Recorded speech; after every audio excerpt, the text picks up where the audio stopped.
Before we get started, I have a quick favor. I've been self-funding the Finding Genius podcast for 5 years now. I've done over 3,000 episodes. And as you can see on YouTube, we're up over 1 million views on the channel, which is fantastic. The next thing I really want to push on is to get up to 10,000 subscribers. Because once we do, we'll be able to put a donate button and we'll be able to solicit donations to help keep the podcast running and to also get the Finding Genius Foundation moving along. We have a big project studying anxiety, depression, and PTSD and working on a product to help people overcome these problems because I've seen them explode recently after the last 2 years of the whole virus situation. So if you would, please subscribe to the podcast. That would help us tremendously. Give us a thumbs up and check in the description for Buy Me a Coffee. It's about $5. If you could buy me a coffee, I'd really appreciate it. It would help keep the channel going, and I love coffee. Thank you. Forget frequently asked questions, common sense, common knowledge, or Google. How about advice from a real genius? 95% of people in any profession are good enough to be qualified and licensed. 5% go above and beyond. They become very good at what they do, but only 0.1% are real geniuses. Richard Jacobs has made it his life's mission to find them for you. He hunts down and interviews geniuses in every field: sleep science, cancer, stem cells, ketogenic diets, and more. Here come the geniuses. This is the Finding Genius Podcast with Richard Jacobs. Hello, this is Richard Jacobs with the Finding Genius Podcast. I have Steven Kull. He's the founder and president of Voice of the People. The website is VOP.org. He's a political psychologist and a director of the program for public consultation, part of the School of Public Policy at the University of Maryland. So we're going to talk about the public policy issues that he's been working on. So Steven, thanks for coming. Thanks for having me. If you would, tell me a bit about your background. How did you get interested in the issues that you work on today? Well, as mentioned, I'm a psychologist, and I got increasingly interested in the problems that occur between the public and policymakers. I did some studies with policymakers, some interview studies, and found that they were making a lot of assertions about the public that they were very confident about. When I studied it up on it, I found that they actually were quite mistaken.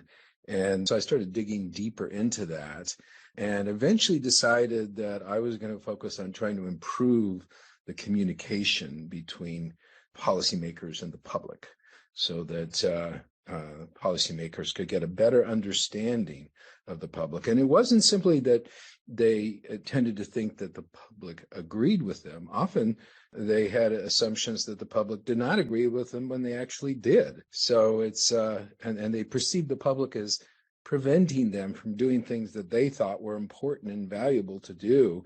They tended to assume the public had a very narrow perspective about the future, only thought about their pocketbook, just didn't think about the long term. And when in fact the public was quite ready to think in those terms, in a larger time frame, and not just in terms of personal self-interest. So what are some of the public policy issues today that you're looking at? Maybe we can delve into them a bit. Well, it's quite a wide range.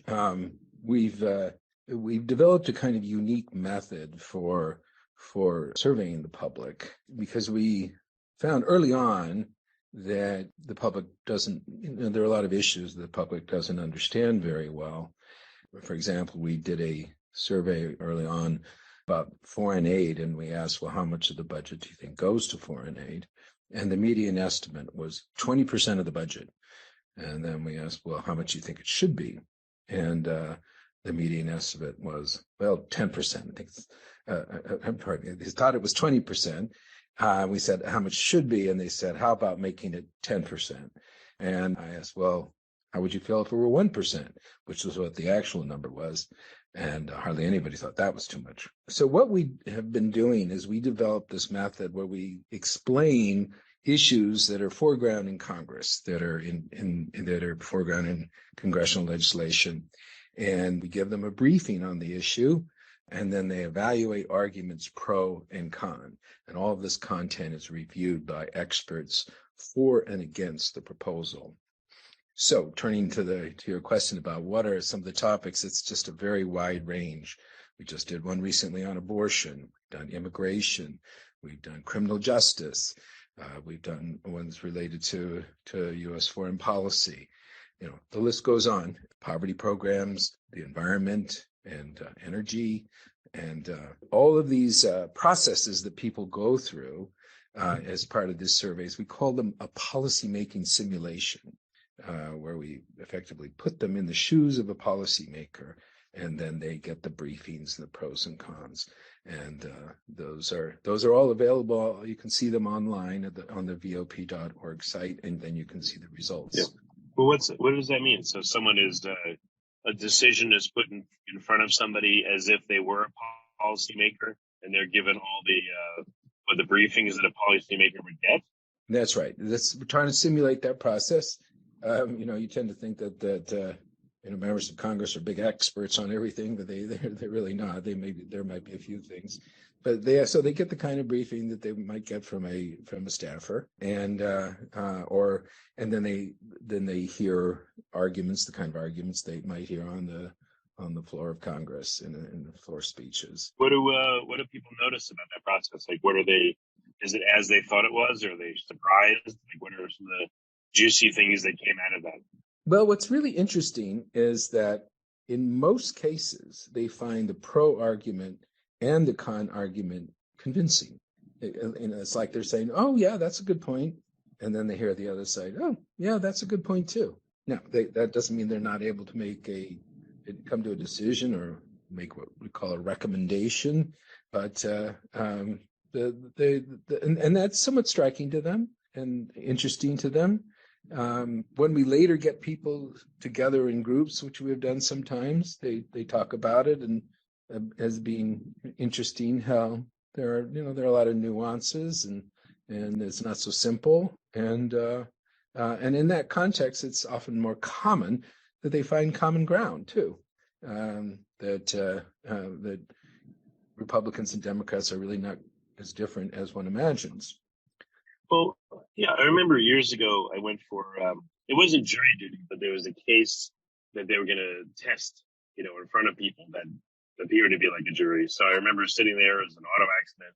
I heard the plaintiff's argument, and I said, oh, okay, I'm with them. Then I heard the defense's argument, and I felt myself going, the other side. Right. And then I was like, oh, now what do I do? I guess this phenomenon is pretty universal based on what you described. What are ways what happens then? So what happens to someone cognitively when they've been pulled one way and then pulled the other way? What do they end up doing, and is it the right thing? Well, they are able to make decisions. Their response to the arguments is somewhat predictive of how they're going to respond. Some arguments they find more convincing than others, and so on. But so they do come to conclusions.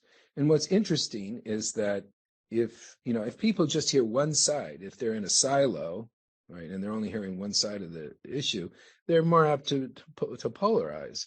But if they hear both sides, it turns out that they end up finding quite a lot of common ground.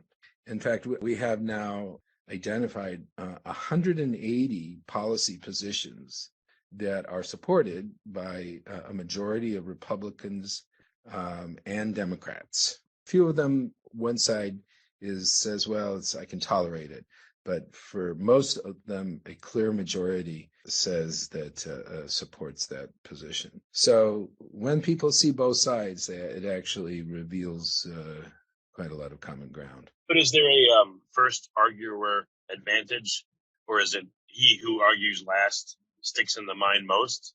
There's got to be some psychological bias based on how arguments are presented. Yes, there's a lot of research on that. It's called the primacy effect for the first one, but there's also some advantage for the last one you hear. That's called the recency effect. Overall, it does tend to the effect is not real strong. Sometimes there's a little more advantage for the first one that you hear. But when you go back and forth a few times, that tends to get.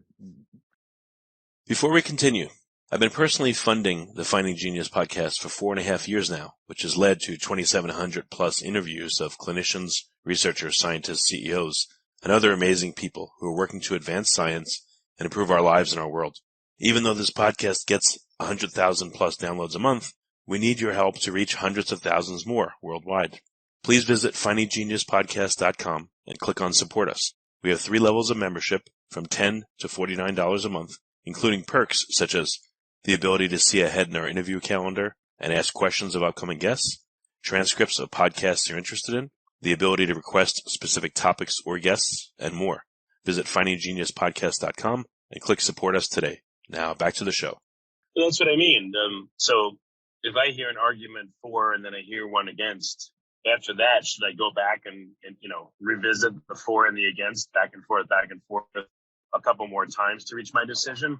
Yeah. Or are people, again, I'm not looking down on them. I'm sure I do this too, but are they intellectually parsimonious or even lazy? And they hear one side, each, and they're like, all right, I'll decide now. And if so, does that lead to biased decisions? Well, if you only hear one side, that's... No, I mean, you hear just once. I mean, both sides once, I'm sorry, instead of like both sides three times, where there's a recap or a reiteration. Even if you just hear, just one pair of arguments, the net effect is not the skew. There's a slight skew for the for the first one you hear, but it's very slight, and it's not true in every case. But when does anyone know what actually happens to someone when they make their decision? Let's say I have a bias issue X, and I'm pro issue X going in. And then I get an argument that's also pro-issue X, and then I get one that's anti-issue X. Does the order matter if I have my own preconceived bias going into it? Has that been observed?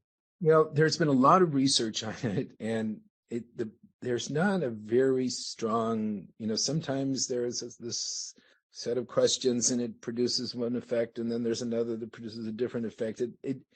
Altogether, how it all adds up is that as long as you hear both sides, it's they tend to balance each other out, and the order does not have an overwhelming impact, and it doesn't have a consistent impact either. So it's something that we don't worry about a lot because the effects tend to negate each other.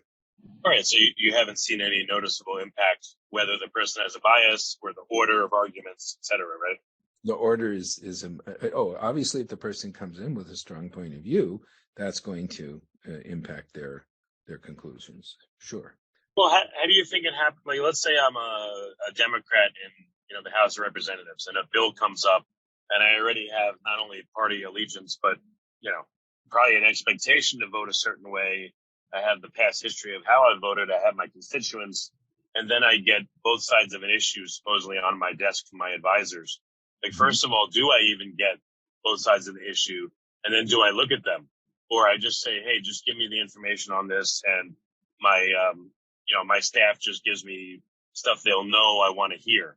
Like, What do you think actually happens? Yeah, I think that's very common. Is that members of Congress, they can get their cues from the party leadership, and the information comes to them packaged in here's where the leadership wants to go, here's our position on it, and they don't really spend a lot of time deliberating. And one of the ideas that we have is that it's really a good idea for a member of Congress to meet with representative samples of their constituents so they can hear people talking about both sides of the issue, and that might impact their ultimate decision, but it's also just very important for them to understand better how people look at the issue. Well, have you found a better way to present an issue to somebody? Like, I was imagining as you were talking, again, what if there's an important issue? So I hear argument on one side, I hear argument on the other side, and then maybe I have a third set of people that take up both sides of the debate, and they debate it in front of me. So not only have I heard pro and con, but I'm hearing an active debate and watching it happen with people that are deliberately taking both sides. Maybe that would help my decision making, or I don't know. What's your thought? I think it would. I think it does lead to more nuanced decision making, and people they can still make decisions, but it's now they have a more nuanced understanding of the different points of view. And we have sort of, because people get information in partisan silos much of the time, that has contributed to greater polarization in society. And so the more people go into spaces and have experiences where they hear both sides of the issue, the less polarized society is going to be.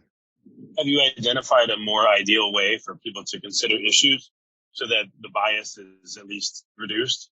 Well, that's what we work on. And we also work to, when we develop these policymaking simulations, we bring people together from both sides. Sometimes even together at one table. More often, they just review it independently and give us input. And both of them have to okay it, in terms of the briefing being accurate and balanced, and the argument on each side being not being misleading or factually wrong in some way. So the idea is to create an accurate representation of the discourse of the debate that's going on in Congress. And when that happens, when people are fully inside it, they are able to deal with it much better than is often assumed, and they are able to come to coherent responses. And as I mentioned, they do tend more to find common ground in that context, even on topics that you think of as being highly polarized, whether it's immigration or abortion or climate change and so on. What to do about it? So, but what if you did the following? So you had an issue that had an issue. There's a for, there's an against. You hear both sides. Both sides go away and come up with a plan to address it. Let's say it's like a point plan on each side. Someone goes and finds the commonalities between the two plans. Those are put first, and then the differences are put at the end. So I'm just making this up. There's 10 issues, there's sub-issues, there's commonality on 6 of them. So there's 3 left. Then that's represented back to the considerer, and the commonalities are shown first on both sides, and then the remaining issues of difference are shown. How do you think that would shape how someone decides, and do you think that might improve it? Because it strips away, it's not just like A versus B. It's like, okay, there are a lot of commonalities. They both submitted plans, and now this is what's left. That's a differentiator between the two. Well, I can't say that I've done the process that you've described. It's somewhat complex. The one we go through is somewhat simpler, but people are able to deal with competing positions. I mean, that's normal in life, and they do come to and when they consider both sides, they tend to come to conclusions that tend to be more convergent. Now, I would emphasize that in terms of these kinds of processes, in terms of political process, there is enough low-hanging fruit, there's enough common ground to build on. And if once those decisions are made that are convergent, the situation tends to change, and then we can deal with other issues as well. So sometimes there's a tendency to focus heavily on, but there are some areas where we don't have common ground. And so our belief is that if you focus on the areas and you build on the common ground, then things will tend to evolve and other issues can then gradually be dealt with. So in terms of the model that you described, we would tend to. No, that's great. I mean, I'm sure it is more complex. I just wonder if you think it might be worth an experiment to try that and see how that affects, how a committee or an individual decides. Might be interesting, So any case studies that you can mention of an issue that came up that you guys tried a whole bunch of different, tweaks to it to see how it would resolve, or, an issue that you uncovered, I don't know, a bias that actually exists in many issues that was only uncovered by examining this one issue? Like, again, any juicy case studies that you can talk about where this process, went forth and interesting things that came from it. Yeah, we just did one recently on abortion, and abortion seems like a very polarized subject. And if you ask people, is abortion right or wrong, you get a divided, morally acceptable or immoral, you get a kind of divided response. And if you ask people, should the government allow it or not, then you get a divided response. But when we focus very specifically on policy options, which could be, on one hand, efforts to reduce the number of unwanted pregnancies through birth control and so on, sex education, and also the specific option of criminalizing abortion. We found actually there was a fair amount of consensus, bipartisan, for making efforts to reduce attended pregnancy and to not criminalize abortion, so that, or to only criminalize it in the later stages of. And that was even true in states that have recently, who have recently criminalized abortion from conception. Another example is immigration. There's a lot of focus on this concern about amnesty, about the border, and there are debates about that. But it turns out that there is a fair amount of consensus that the millions of people who are here, who are not who are undocumented immigrants, that it's not really possible to just expel them, and there's bipartisan support for in some way assimilating them. But there's also concern about slowing the flow of immigrants into the country. But there's not consensus about the border wall. What there is consensus about is to have systems that it's called the E-Verify system, where the focus is more on employers needing to verify the status applicants. So, but all of this is kind of one big package, because if you turn on the E-Verify system and there's still these millions of people who are in an undocumented state, then that would be very disruptive to the economy, and people recognize that.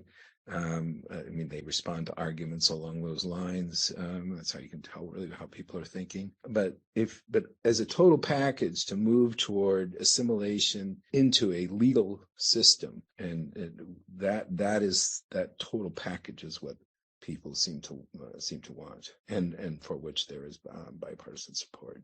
But I don't think people get issues presented at all like this. Mm-hmm. They're just asked, "Oh, are you pro or anti-abortion?" Yeah. But it's foolish because it ignores everything beneath it. Mm-hmm. And then when a bill comes to Congress, most people don't even know what's in it. Yes, and why is this not communicated? Are you for or against abortion? Why not instead say, here are 3 to 5 issues that surround abortion. Knowing them, what is your stance on these issues, instead of just this one word that hides tons of nuance? Exactly. Are you for or against abortion? That's just really not the question. The real question is, okay, what are what we call the choice points here, and that are legislation? What are the proposals that are being considered in a very specific way? And we put them forward, and then we give the briefing, the pros and cons, and people are able to come to very precise conclusions. And then members of Congress can actually get input from their constituents. Now, we all know that the public is very frustrated with government. There's trust in government is low, and has been consistently low. Views of Congress are quite negative. And we've done before we established this method, we did a series of surveys and focus groups and so on, asking people, why are you so unhappy with government? And the essence of their response was that there is a kind of social contract that goes back to the founders that says that elected officials will serve the common good and will consult the people that they represent. Not necessarily do exactly what they say, but consult them. And the perception is that's not what's happening, that they listen to special interests, they listen to big campaign donors, and they just really don't listen to the people. And as a result, too, they don't actually serve the common good of the people. They don't have confidence that is happening. And when we probed as to, well, what do you think would be helpful? What do you think could change the situation? A core idea that came out was, well, they should listen to the people more. But, well, what about the fact that not everybody understands all the issues, or what they're looking at? Well, they should explain it to them, right? It should somehow.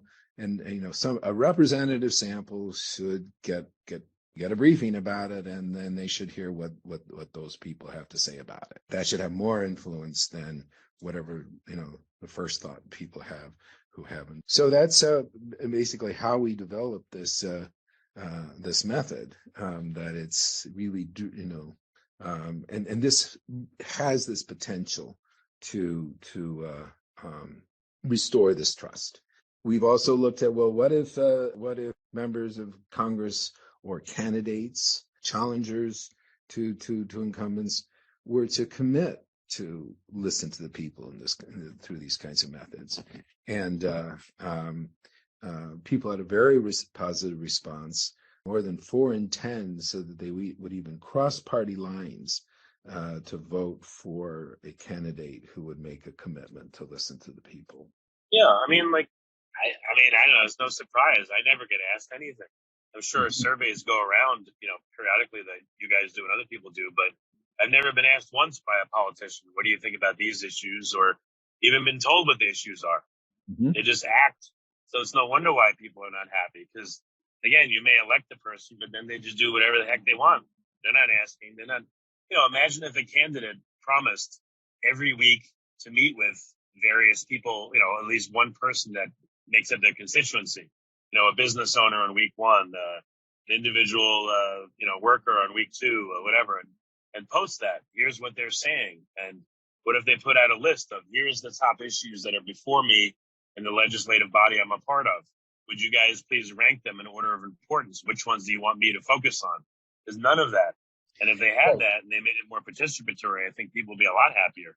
Yes. And it's also important, though, that it's done systematically. I mean, there are members of Congress who will just send out an email and say, think about this, and the people who respond or who write letters and so on, that you don't know if they're a representative sample or if they're connected to a special interest or something like that. So it is important to do it in a systematic way, so that you know that who you're really hearing from. And it's also important to give people information that's balanced. And I mean, there are some members of Congress who might have trouble presenting an issue in a balanced way, because they have a strong feeling about it. So it's probably better for some other people to present the issue. So it can be done systematically. I might add too that for your listeners, if you want to do something like this, you can go on our website, Voice of the People, VOP.org, and you can go do the simulations yourself.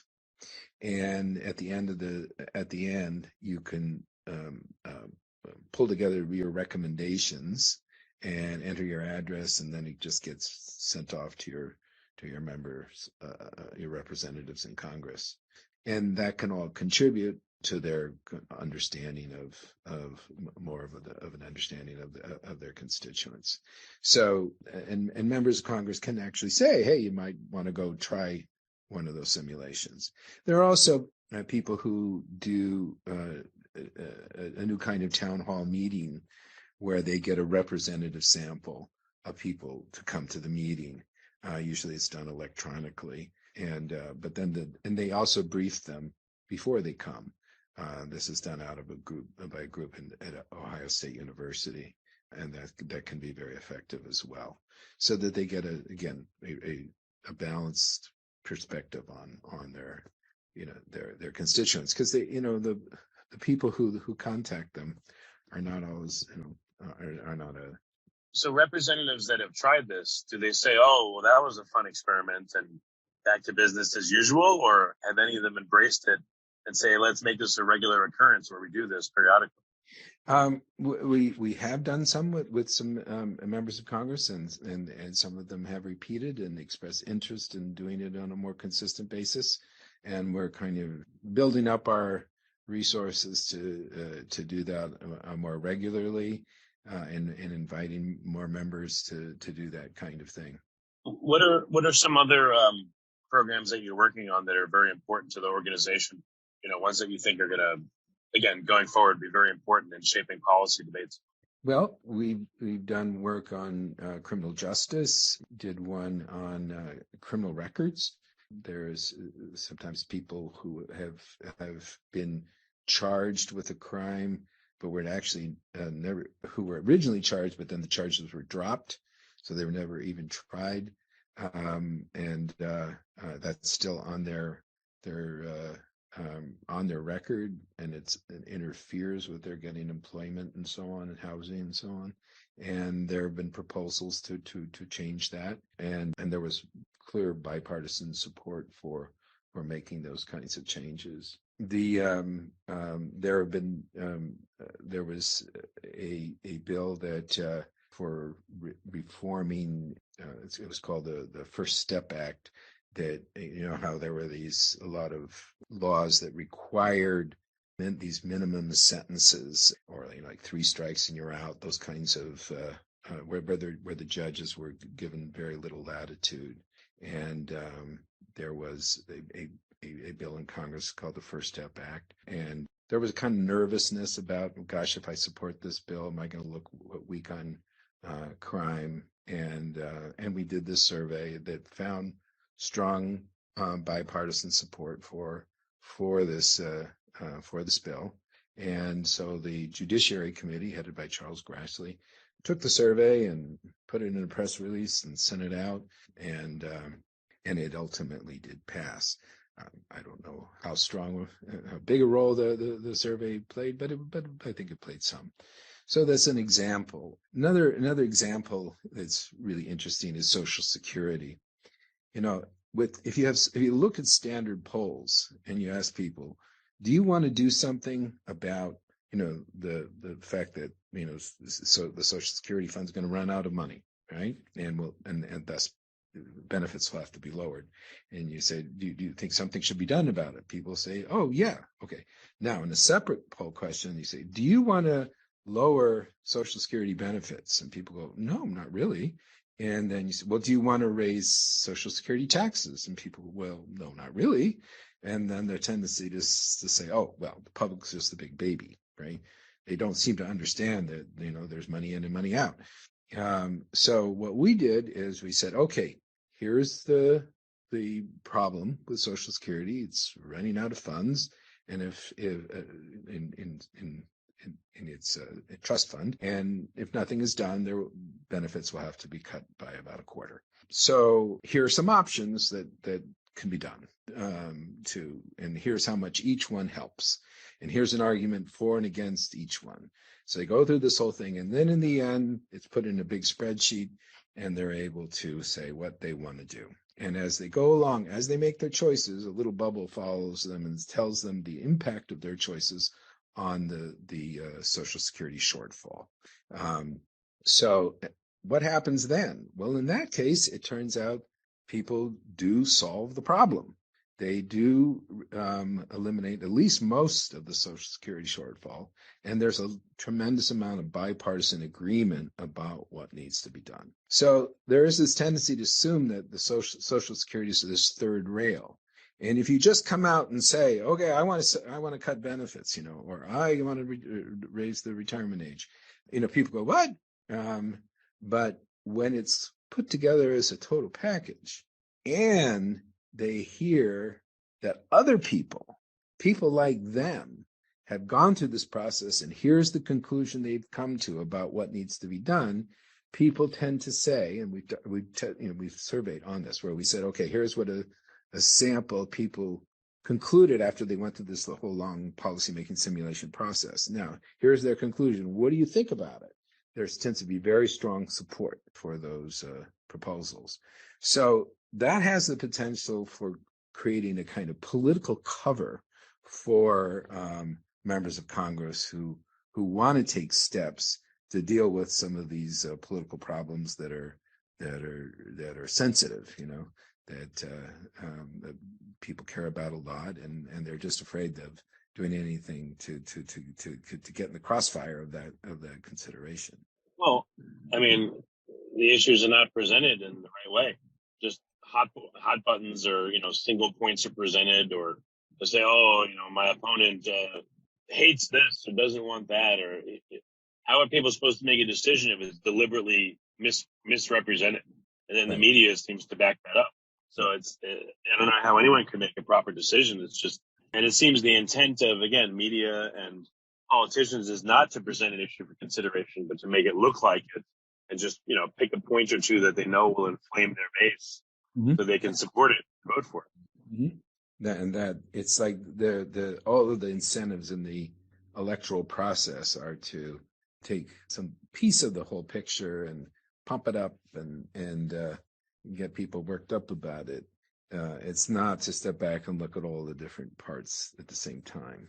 But this raises the question, is it viable for candidates to run on not doing this kind of fragmented, getting people just up approach, but to say, hey, I'm going to listen to the people. We're going to look at both sides of the issue.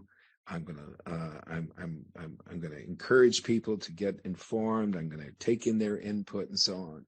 And we've done quite a lot of surveys now and found that it is very, very possible. It is viable. And people very much like candidates who would take that approach or representatives who would use that approach. And we've tested also possible attacks on those candidates who would do that, saying, attacks like, well, they're just listening, to people who don't really know anything. They're putting their finger to the wind. They're not showing leadership and so on. And those arguments do not do very well. While the counter arguments, like it's very important to listen to the people. This is a principle that this country was founded on. The people have some basic wisdom. Those kinds of arguments do much better. So it is really politically viable for candidates and members to engage the public in this way. Yeah, I haven't heard a candidate, let's say like abortion, I haven't heard a candidate say, my opponent is focusing on one issue.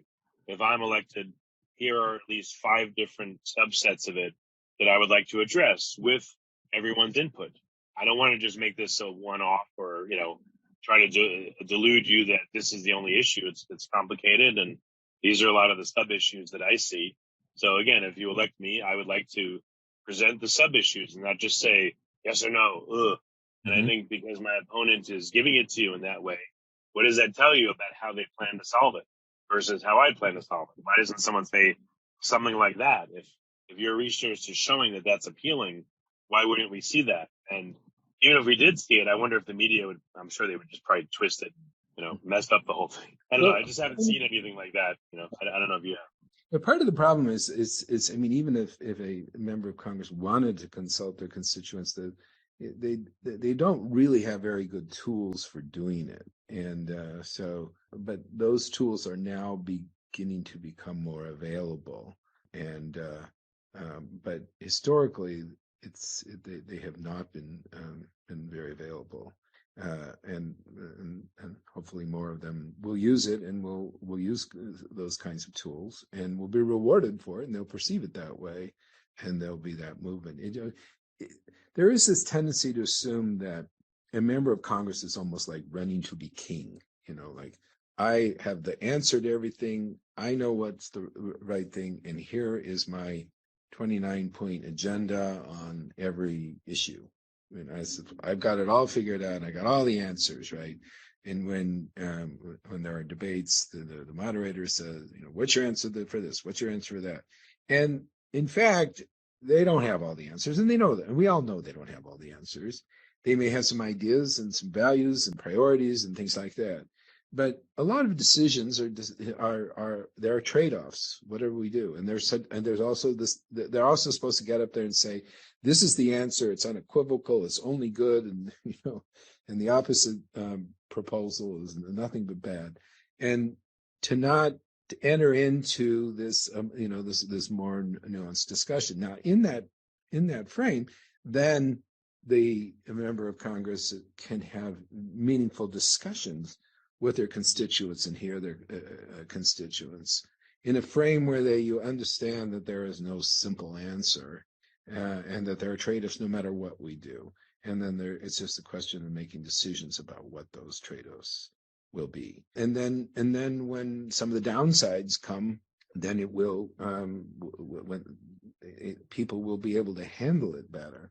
I mean, during when the pandemic was really bad, there was a lot of public spending that's stimulated the economy and prevented a recession. But now we're having some downside with it leading to some inflation. But these things tend to be seen as this fragmented. They're not seen as related to each other.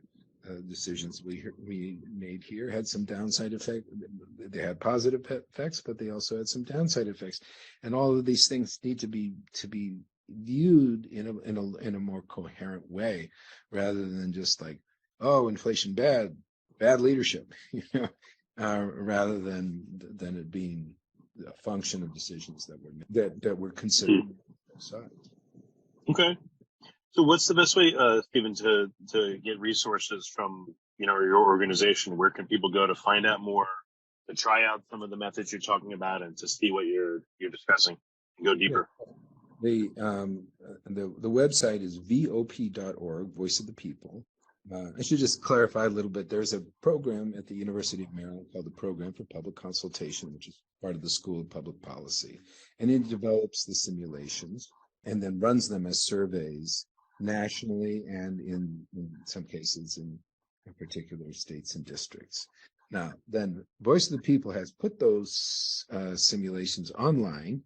And so you can go online and go through the process and come to your conclusion about what should be done on regard to Social Security or criminal justice or climate change, immigration, and then you can then forward your conclusions to your members of Congress. And these are conclusions about specific legislation that they will probably be voting for in the not too distant future.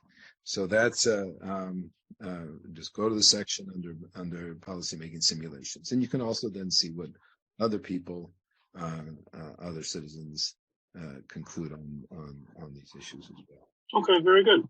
Well, Steven, thanks for coming, and it's been a good call, and I appreciate your time and your interest. Thanks for having me. You've been listening to the Finding Genius podcast with Richard Jacobs. If you like what you hear, be sure to review and subscribe to the Finding Genius podcast on iTunes or wherever you listen to podcasts. And want to be smarter than everybody else? Become a premium member at findinggeniuspodcast.com. This podcast is for information only. No advice of any kind is being given. Any action you take or don't take as a result of listening is your sole responsibility. Consult professionals when advice is needed.